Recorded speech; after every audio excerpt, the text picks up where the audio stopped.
Paolo Silveri, the lead regional economist for Latin America and the Caribbean division at IFAD. Thank you, sir, for joining us.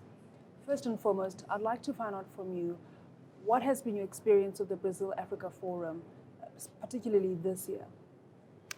Well, IFAD, the International Fund for Agricultural Development, which is a UN specialized agency for rural poverty eradication based in Rome, we have been supporting the Brazil-Africa Forum for a long time, since we first met with Professor Bosco Monte in Rome about 4 years ago or so.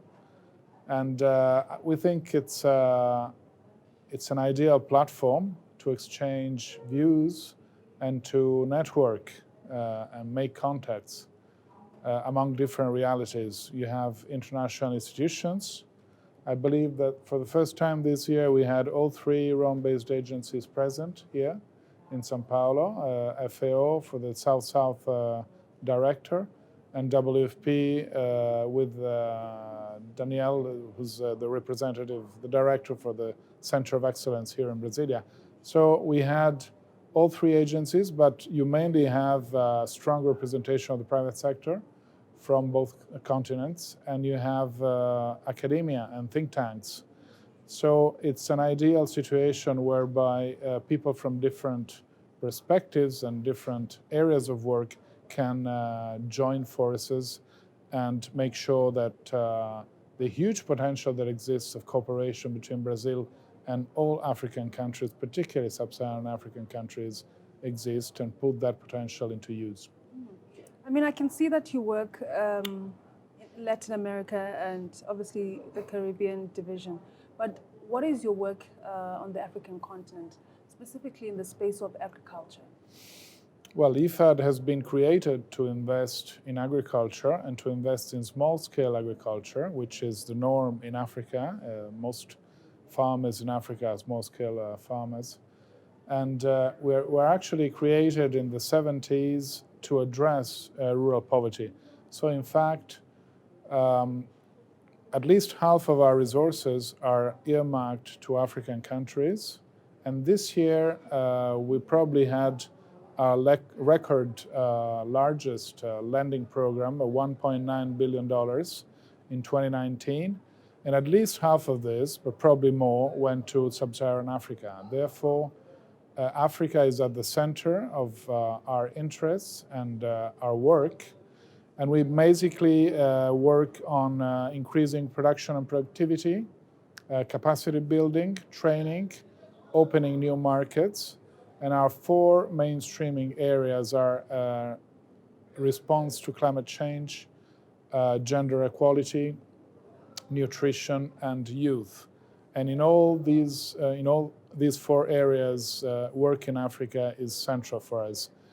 And since a few years, with our current president, Umbo, who's from Togo, has been decentralizing IFAD, so we got much closer to our client countries or to our host countries.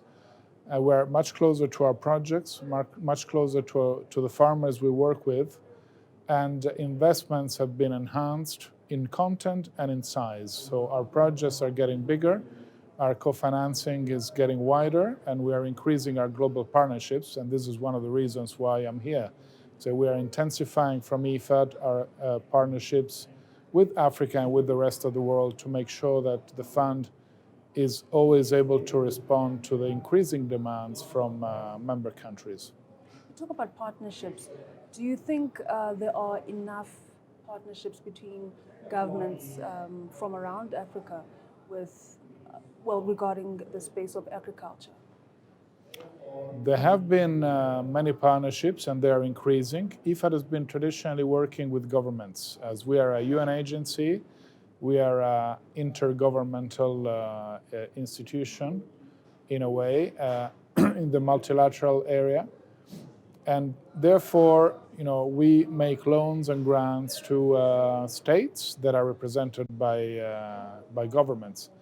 What IFAD is doing now is we're expanding our partnership network to the private sector. We've actually modified our constitution which was drafted in the 70s of last century, so quite a while ago.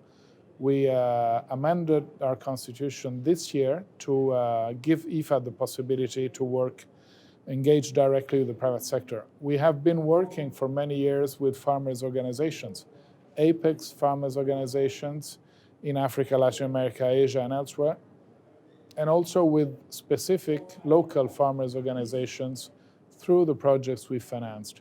So our partnership scheme is very broad, and it's getting broader to include financial institutions and to include private enterprises with social responsibility that want to join forces and resources with the UN system and with governments to make sure that the Sustainable Development Goals 2030 agenda, as it is called, are achieved. And lastly, so what is your organization doing to promote the South-to-South cooperation? Well, we have a South-South cooperation unit in our Global Partnership and Resource Mobilization Division. And so there is a specific service for that at headquarters. And we also have, by decision of President Humbo since last year, we have a South-South and Knowledge Center in every region where IFAD works. In Africa, it is in Addis, where the African Union has its headquarters. And in Latin America, it's in Brazil. So we are in the right place to speak about South-South cooperation. And it's not casual that we've had here the 3 Rome-based agencies of the UN system represented by their officers and directors for South-South cooperation. I think it's one of the best ways that IFAD can use to support efforts and experiences from developing countries, so-called developing countries, but actually, many of them are more developed than the rest of the world, to make sure that these countries get a chance to talk to each other. And we, as multilateral systems, simply facilitate this exchange and triangulate among different possibilities and different needs. We've had one experience, and I'll close with that. Since we're in Brazil, IFAD has financed a while ago a grant program with Embrapa, which is the state enterprise for agriculture and livestock research. The experience was called Innovation Marketplace, and it basically created a network whereby Embrapa research centers throughout Brazil were put in contact with the universities and research centers in Africa, and whenever any of these research centers had an issue that they didn't know how to solve, they would get in touch with the network, and some researcher in the network would reply. So this created an exchange of knowledge, an exchange of research programs, and to the benefit of small farmers on both sides of the Atlantic. So IFAD is on top of South-South, and we want to continue to be so. Thank you so much. Thank you. And good luck with your meetings.